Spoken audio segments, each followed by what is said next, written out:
Police के लोग कहानी बदल देते हैं। आप लोग दलाली छोड़ दो, अधिकारियों को मैं सुधार दूंगा।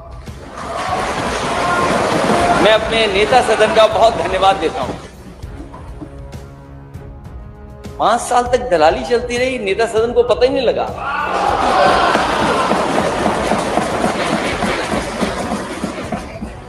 अध्यक्ष जी, सरकार नई बनी है, लेकिन सदन के नेता पुराने हैं। सदस्य बड़ी संख्या में नए जीते हैं, पुराने भी जीते हैं, पुराने, लेकिन नए मंत्री ज्यादा बने हैं। माननीय अध्यक्ष जी, जीरो टॉलरेंस की बात करने वाली सरकार और जिस तरह घटनाएं हो रही हैं उत्तर प्रदेश में, कोई कल्पना नहीं कर सकता कि ये उत्तर प्रदेश वही है जहां पर जीरो टॉलरेंस की बात हो रही हो। जब कल मैडम गवर्नर यहां पर स्पीच दे रही थी, उसी दिन अखबार में, कल के ही अखबार में, और परसों की घटना जहां पर एक 19 साल की बेटी के साथ दुष्कर्म हुआ, और ये एक घटना नहीं है। अगर हम घटनाओं को देखें और आंकड़ों को देखें, मैं माननीय अध्यक्ष आपके माध्यम से सरकार से कहूंगा, कम से कम सरकार इस पर साफ कहे कि जो जीरो टॉलरेंस की बात कर रही हो और जो सबसे ज्यादा अपने आप को प्रचार में इस बात के लिए प्रचार कर रही हो कि वो सबसे ज्यादा संवेदनशील है महिलाओं को लेकर के, बेटियों को लेकर के, लड़कियों को लेकर के। लेकिन अगर हम देश के और उत्तर प्रदेश के आंकड़े देखें तो महिला अपराधों में यूपी सबसे आगे है। अगर ये आंकड़े सरकार नहीं मानती है तो सरकार ये बताए कि सरकार के पास जो सिस्टम है, डायल 100 जिसको डायल 112 कर दिया है, उसके आंकड़े क्या कहते हैं। 1090 जो बना था सुरक्षा के लिए, उसके आंकड़े क्या कहते हैं। और जो हर दिन हम अखबार खोल करके देखते हैं तो पाते हैं कि क्या गंभीर से गंभीर घटनाएं हो रही हैं। और अगर हम याद करें पीछे मुड़ करके, और अभी भी सरकार उतनी जितनी सेंसिटिव होनी चाहिए, जितनी सीरियस होनी चाहिए, अभी भी घटनाओं को लेकर सेंसिटिव नहीं है। इलाहाबाद में 22 अप्रैल को थाना भरभई में पूरा परिवार समाप्त कर दिया गया, पूरा का पूरा परिवार खत्म हो गया। उसके बाद जो जानकारियां आ रही हैं, अभी तक अपराधी नहीं पकड़े गए। और ये प्रयागराज की पहली घटना नहीं है, प्रयागराज में न जाने कितनी ऐसी घटना हुई हैं। आखिरकार सरकार क्या कर रही है? क्या थाने इसी तरह अराजकता के केंद्र बन जाएंगे? कल की घटना रामपुर की, जहां रूलिंग पार्टी के सदस्य थाने में जाकर के जिनके ऊपर जिम्मेदारी है कि कानून व्यवस्था को बेहतर करेंगे, उनकी पिटाई हो जाना, मारपीट होना उनके साथ थाने में, और रिवॉल्वर लगा देना। यह है जीरो टॉलरेंस की सरकार। और फिर माननीय मुख्यमंत्री जी जहां गए ललितपुर में, हालांकि मैं तो ये कहूंगा कि सदन के नेता सच बोलते हैं, और मुझे बड़ा अच्छा लगा जब आपने सच बोला। मैं उस मीटिंग में मौजूद नहीं था, लेकिन मैंने तो अखबारों के माध्यम से पढ़ा और जानकारी मुझे हासिल हुई। नेता सदन ने कहा, जब शिकायतें की गई सरकार की, अधिकारियों की शिकायतें जब हुई, तो नेता सदन ने कहा कि आप लोग दलाली छोड़ दो, अधिकारियों को मैं सुधार दूंगा। मैं अपने नेता सदन का बहुत धन्यवाद देता हूं। 5 साल तक दलाली चलती रही, नेता सदन को पता ही नहीं लगा।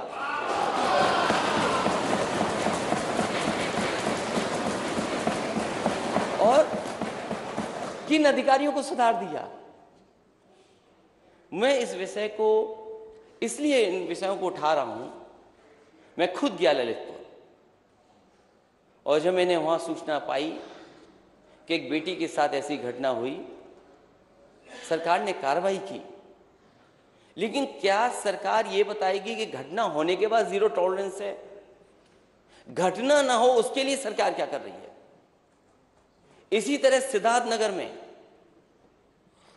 क्योंकि पुलिस को खुली छूट मिली हुई है, सिद्धार्थनगर में घर में जाकर के पुलिस पकड़ने की कोशिश करती, नहीं पकड़ पाती है, या मां उसको छुड़वाने आती, मां को गोली मार दी जाती, और उस घटना को क्या रूप दे दिया गया? किसी और को जाकर के जेल भेज दिया। सच्चाई जनता जानती है, लेकिन सरकार और प्रशासन जब अपराधियों के साथ खड़ा हो जाएगा, जो घटना कर रहे हैं उनके साथ खड़ा हो जाएगा, तो न्याय कैसे मिलेगा? चंदौली की उस बेटी की जो रो रो करके कह रही थी, पुलिस दबिश करने आई थी। क्या दबंगई करने जाती है कि दबिश के लिए जाती है पुलिस? उसकी व्यवस्था है, सिस्टम है। आप कैसे जाएंगे घर में? ये किसने छूट दी है? आप घर में घुस गए, बेटी को इतना पीटा कि जान चली गई उसकी। और ये बात मैं नहीं कहता हूं, और आज के जमाने में जब आप डिजिटलाइज कर रहे हो सब चीजों को, हर चीज को आप इंटरनेट से जोड़ रहे हैं, क्या आपने नहीं सुना? माननीय सदस्य जितने भी हैं सबने सुना होगा कि वो बहन क्या कह रही थी। उसकी बहन कह रही थी कि पुलिस ने इतना पीटा कि जान चली गई। उसके बाद पुलिस उसकी झूठी कहानी बनाने के लिए फांसी से लटकाना चाहती थी। ये घटनाएं होंगी उत्तर प्रदेश में, क्योंकि एक घटना नहीं है। मैं सूची पढ़ सकता हूं, लेकिन मैं सरकार से जानना चाहता हूं। सूची नहीं, नियम 56 किसी एक विषय के ऊपर होता है, एक मैं सरकार से ये जानना चाहता हूं। आप अपना भाषण दो, मैं समझ गया। मैं देखिए आपका धन्यवाद देता हूं। हालांकि मैंने 3 घटनाएं बताई हैं जी। मैं नेता सदन जब मौजूद हैं तो मुझे कम से कम ये जानकारी दें कि क्या उत्तर प्रदेश में सबसे ज्यादा अपराध महिलाओं पे हो रहे हैं कि नहीं हो रहे हैं, और डायल 112 और 1090 उसके आंकड़े क्या कहते हैं? क्योंकि ये सरकार नई नहीं है, ये कंटिन्यूटी की सरकार है। क्या सरकार ये स्वीकार करेगी पुलिस के लोग कहानी बदल देते हैं? क्या कहानी नहीं बदली जा रही है? मैं ये सरकार से जानना चाहता हूं, जीरो टॉलरेंस की पॉलिसी में कब महिलाओं पर घटना होना बंद होंगी? बहुत बहुत धन्यवाद दीजिए। जो घटना सिद्धार्थनगर के अंदर घटित हुई है, उस घटना में देखिए, कोई भी व्यक्ति आज के दिन पर घटित होने वाली किसी भी ऐसी आपराधिक घटना को छुपा नहीं सकता है। हर एक इस प्रकार के मामलों में एक बोर्ड गठित होता है, वीडियोग्राफी होती है, एफएसएल की पूरी रिपोर्ट और बैलिस्टिक जांच भी इसके बाद होती है। और उस सब में ये तथ्य सामने आए हैं कि पुलिस की गोली से नहीं, बल्कि एक अवैध असले से वो हत्या हुई है। दोनों के उसमें अंतर होता है, और एक जिम्मेदार पार्टी से होने के नाते आपको जब सदन में इस प्रकार की बात करते हैं तो कोई ऐसी बात नहीं बोलनी चाहिए जो एक फोर्स की और पुलिस बल के मनोबल को तोड़ने वाली हो। अपराधियों के खिलाफ कार्रवाई की बात होनी चाहिए, अपराधी कहीं भी हो, कोई भी हो, उसके खिलाफ कार्रवाई की बात तो होनी चाहिए, लेकिन कोई ऐसी बात हमें नहीं कहनी चाहिए जो प्रदेश की सुरक्षा पर और एक जिम्मेदार पुलिस बल पर उंगली उठाता हो और उसके मनोबल को तोड़ने वाला हो। यह हमें हमेशा ध्यान रखना होगा।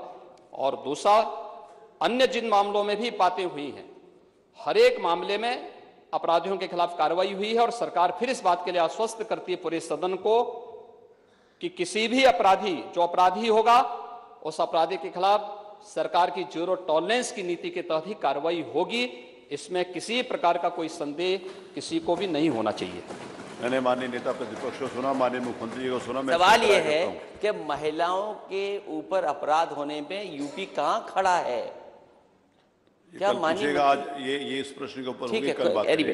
लेकिन ये दूसरा, लेकिन माननीय मुख्यमंत्री ने अपने जो कहा स्टेटमेंट दिया कि दलाली नहीं कर सकते हैं, वो बताया नहीं माननीय मंत्री। माननीय ओम प्रकाश जी।